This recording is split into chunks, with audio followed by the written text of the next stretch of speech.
This is the blueprint that you're going to need. If you stick around to the end of the video, you'll know exactly what these 9 things are that you need to know and practice so that you can make progress in your shooting. What's going on, everybody? I keep getting the questions on training, how to train better, how to train more effectively. If you've been to my classes, you know I try to make it very, very simple for people to walk away with a training blueprint that makes sense, impact that they can make immediately as soon as they get home and start training, both in the dry fire environment and the live fire environment. If you've not been able to come out to a class, no problem. I'm going to try to give you the same things here in a shortened version. Obviously, if I had word to break down each one of these topics, it would take a long time. So I might do individual videos eventually to kind of expand on these smaller topics, but this is the blueprint that you're going to need. If you stick around to the end of the video, you'll know exactly what these 9 things are that you need to know and practice so that you can make progress in your shooting. All right. The first one is the marksmanship package. The marksmanship package is just 3 things. It's going to be your grip, it's going to be your eyes, and it's going to be your trigger. We're going to come back to that. But those are the 3 words you're going to want to write down, because I'm going to give you some details about those things that you want to practice to make those 3 things better. Grip, eyes, trigger. That's all you need. Certainly people talk about breath control and stance and all that stuff. I won't expand on that right now, but some of these other things are somewhat irrelevant. If they are relevant, it's based on luxury of time. A lot of the times, if you're shooting speed and accuracy at the same time, grip, eyes, and trigger is all you need to hit anything you want at the speed that you need to. All right. The next thing we're going to talk about is confirmation levels. There's a lot of information on the internet about confirmation levels and somewhat convoluted. Tons of people talk about numbers, 1, 2, 3. To me, that gets confusing for the people that maybe don't even understand. Maybe you've never heard about the numbers. Maybe they don't even know what confirmation level is. The other thing that gets really messed up with the confirmation level is that people start latching onto their sights to confirm that their sights are doing X, Y, and Z, which is the opposite of what we want. We want to be target focused and just being aware of what these sights are possibly doing. The way I talk about confirmation levels, you're going to either have a focused sight, you're going to have a floating sight. Obviously, the floating sight moves a little more than the focused sight. Or you're going to have a flashing sight. That's going to be the most aggressive moving sight, maybe more violent if you want to call it that way. But that's something that we can see. It's not a number. It's not something we're envisioning. I either have a focus sight, I have a floating sight, or I have a flashing sight. I can see that. And when I see that check mark is achieved, off I go. I have achieved my confirmation level. I must be shooting there. If I take longer than it is the time that is achieved to achieve that confirmation level, then I am wasting time. If I am not achieving that confirmation level and I'm shooting before I achieve that thing, then I'm shooting irresponsibly, right? So that's the benefit of having something that you're looking for. It's visually based. As soon as I achieve it, I must shoot. Now, I will also say the way I treat confirmation levels are my permission to begin shooting. It is not the engagement necessarily of the target. A lot of the times people will mix confirmation levels and engagement of the target, or shooting strategy, whatever, in the same. And I think there's room for separation, and I think that will increase your ability to train without thinking about speed per se, or I need to do this faster. You're going to be able to achieve something, see it, do it. Then based on data, we'll talk about shooting strategies here in a second. But again, whether it's transition from the holster to the target or from target to target, there's going to be a transition or something that allows you to see something on a target, right? The grip, eyes, and trigger. Then you see something on the target. Maybe it's a close 5-7 yard target. It's an open target. There's no shoot. There's no hostage per se. So that's a simpler target to address. You might, based on your data, you might be able to see a flash of color in there and then begin the shooting pieces. On some other target, maybe it's a 15-20 yard target. Maybe it's a partial inside 15 yards or something like that. And so you might want to see a floating sight, a little bit more controlled of a color inside that target on the spot that you've picked to shoot. And so that floating is going to give you the check mark a little sooner than a focused sight. Like a focused sight is going to be something you have to stop the gun completely. The sight stop completely on a spot. Now that will give you the best accountability, but it's certainly going to bleed out time because it takes more time to stabilize your gun to get a focused sight. To get a floating sight, obviously you're going to achieve that a little sooner than the focus sight. And then if you wanted to steal some more time, and maybe the target dictates that you can do that, like on a 5, 7, 10 yard target, open target, maybe a flashing sight will be the check mark to go ahead and shoot. I can achieve the flashing sight significantly faster than the floating sight, and even more so than the focus sight. So again, I have a visual thing that I am looking for, and I'm going to be training so that I know what my data is. At what distance do some of these confirmation levels fall off, or at what distance can I have a very high accountability rate per se, or success rate, based on my training. So if the training says, man, inside 12 yards, a flashing sight, a color, a flashing, slashing, violent color is often enough, so long as my eyes are doing the right thing, so long as my grip is doing the right thing, so long as my trigger is doing the right thing, right? It always goes back to grip, eyes, and trigger. If those three things are buttoned up and correct, then my confirmation levels are going to be my next step to getting this correct. And I'm not going to try to go fast or try to go slow for the far target. A lot of times people in class are like, well, this is a close target, so I'll go fast. That's a far target, so I'll go slow.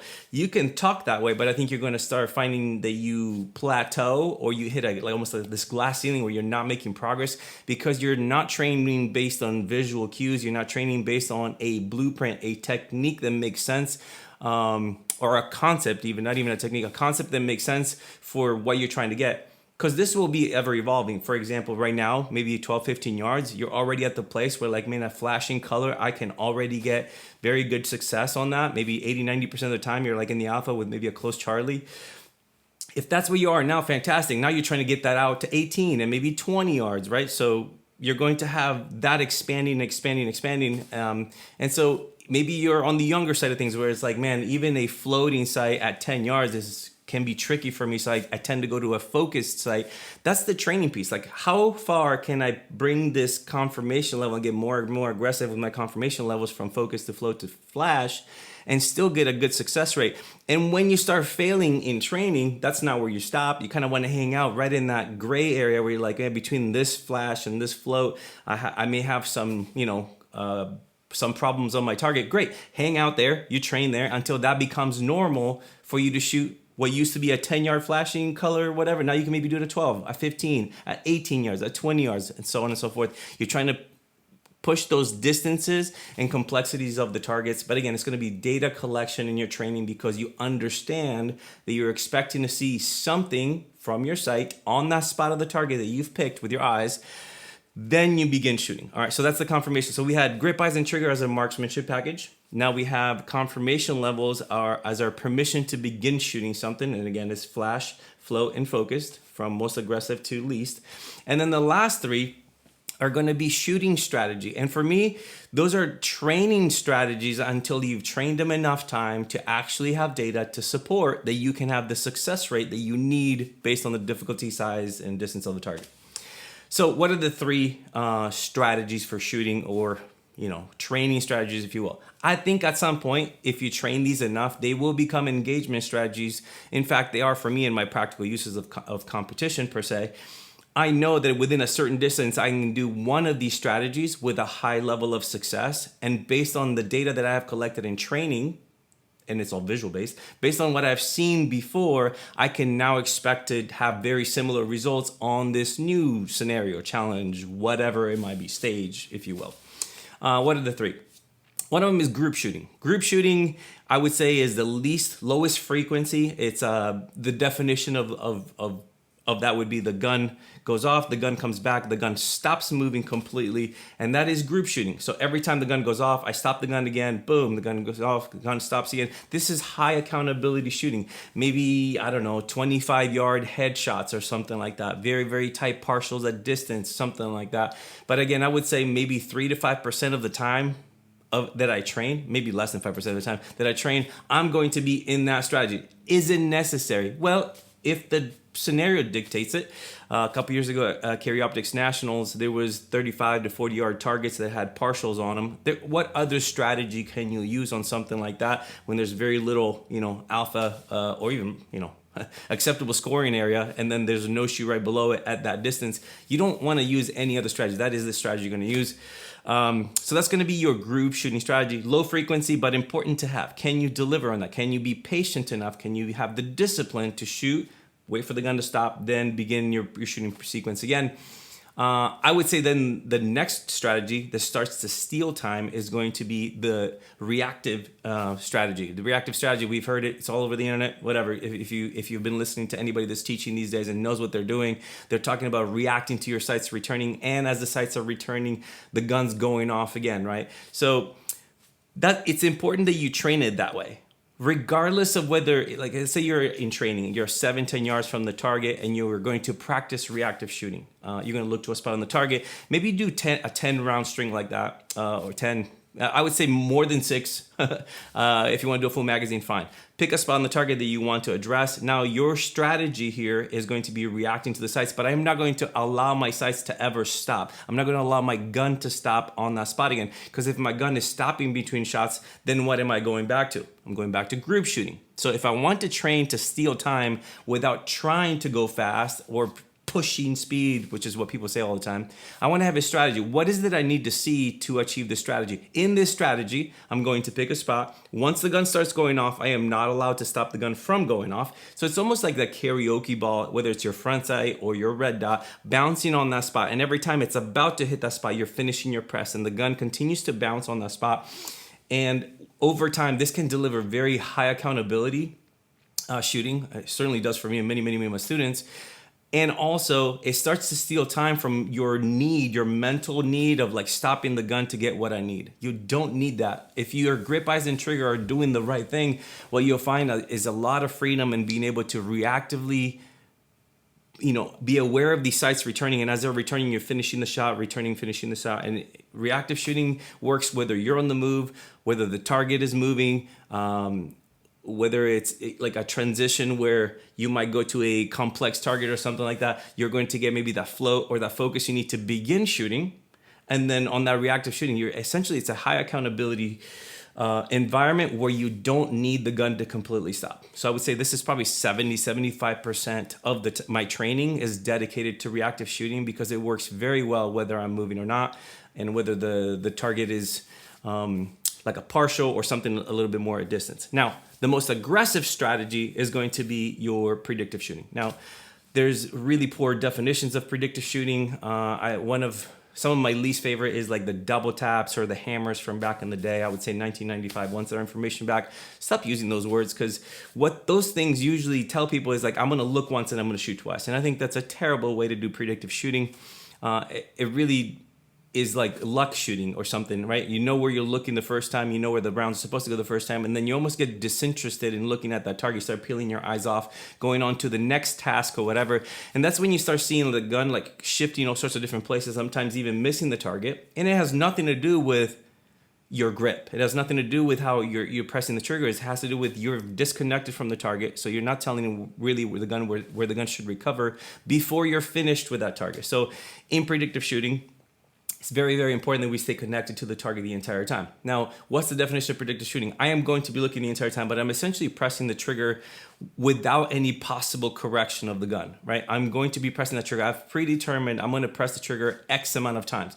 So predictive shooting isn't just doubles. Doubles is a great way to practice predictive shooting, but it could be a build roll. It could be the 10 rounds. It doesn't matter how many rounds. It's an engagement of that target. If I decide I'm going to engage that target with 8 rounds or whatever, I want to stay connected to the target and press the trigger essentially as fast as I can press the trigger, and see if I can have the gun recover to the same or very similar spot, because my eyes are telling the gun where to go. My grip is very, very consistent and durable, and my trigger finger is doing the correct job, not moving the gun off the target or inducing any kind of extra tension or whatever. So predictive shooting is going to be your most aggressive style of training. And I think at some point you're going to collect information. For example, for me, 7 to 10 yards, I'm going to have a fist-sized group on any target, right? So I can shoot predictively even on a head box. A head box is going to be a 6x6 in a standard target that we use. My fist sits in a 6x6 head very well. So it's possible then that I can combine a floating transition or maybe even a focused transition if necessary with a more aggressive shooting strategy for the second round. For example, I move to a 7-yard target that has maybe a no shoot right underneath it. So all you have available is a 6x6 head. I may not want to begin shooting on a flash of that head box because I maybe want to guarantee that I'm anchoring the shots in the right place, starting to look at that little credit card in the head box.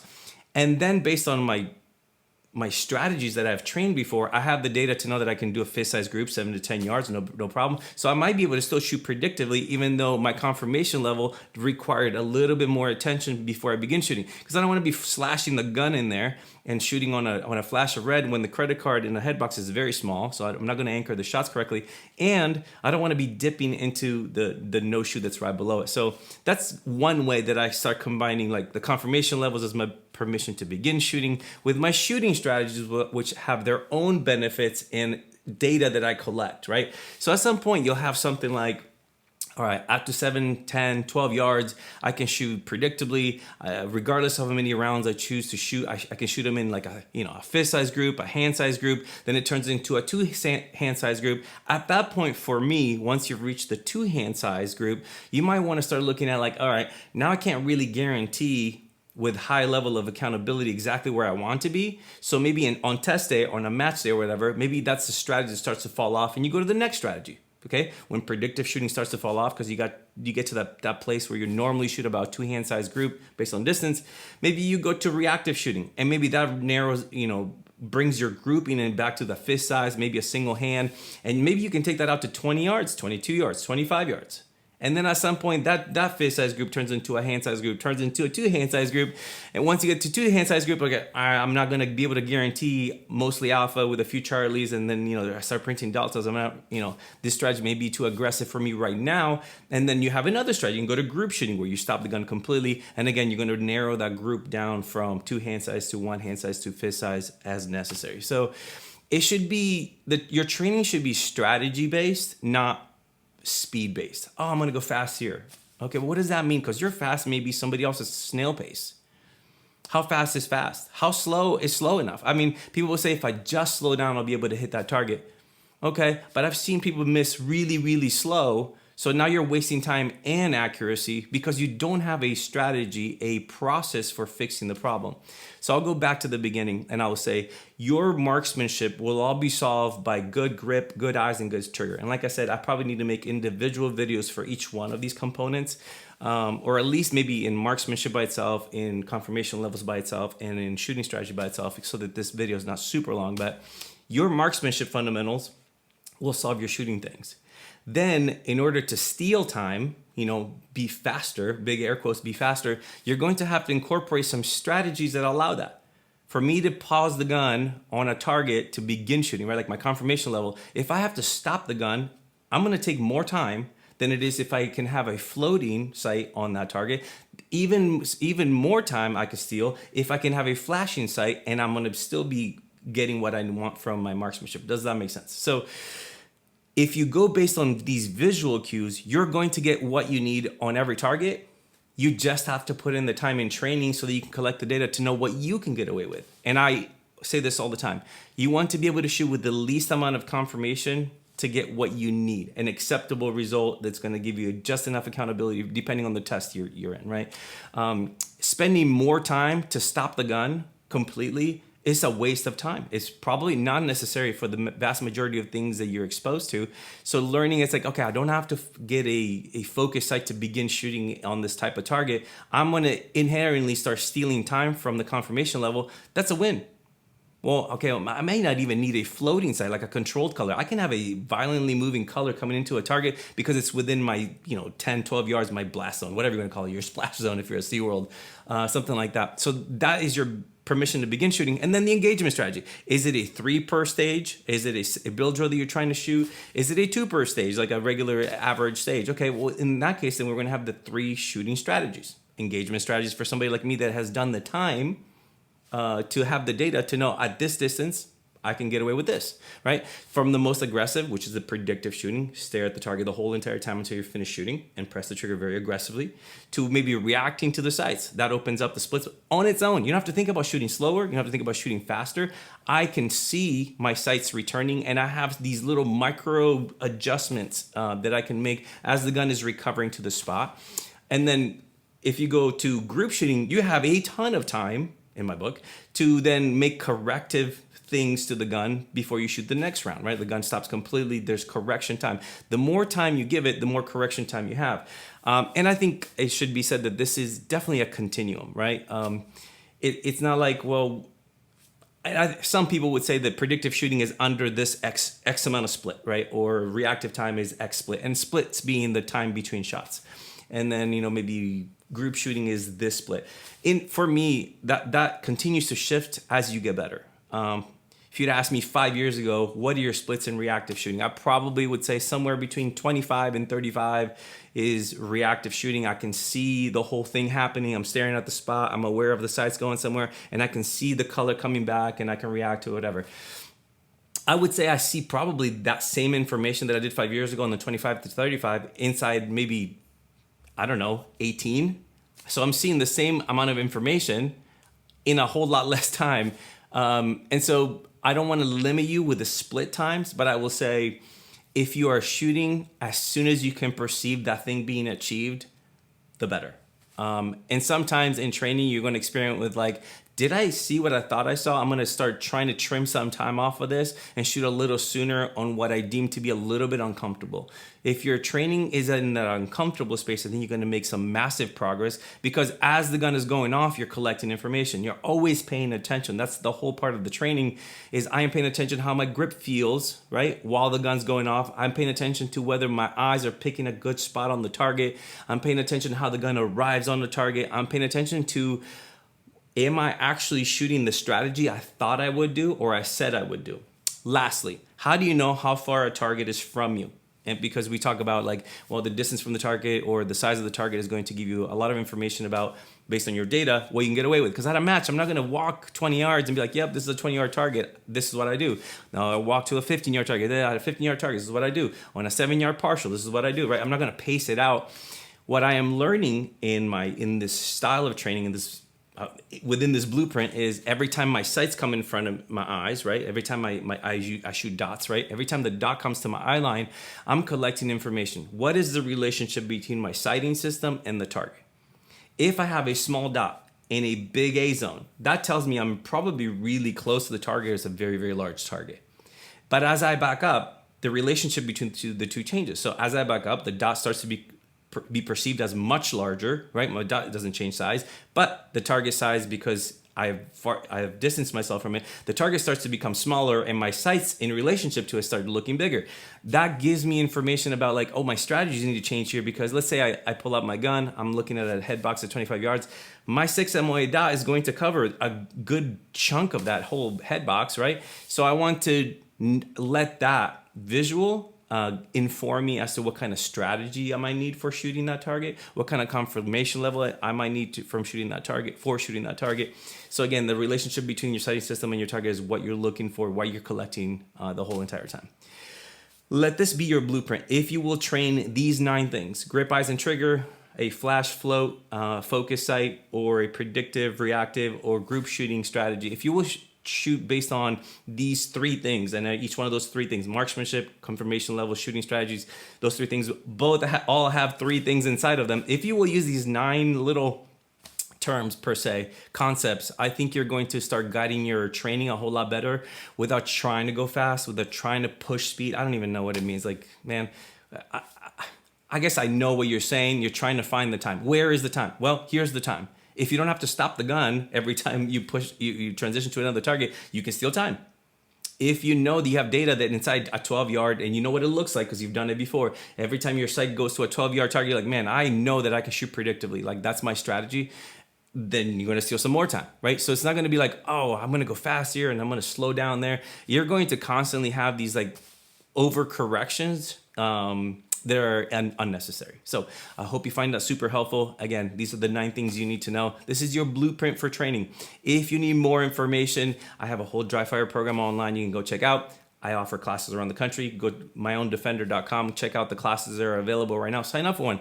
Come see me in person. We'll talk about these things in more detail, and I'll get a bunch of coaching to you while you're on the line. So I hope you find that helpful. Subscribe, like, and comment below. Get after it.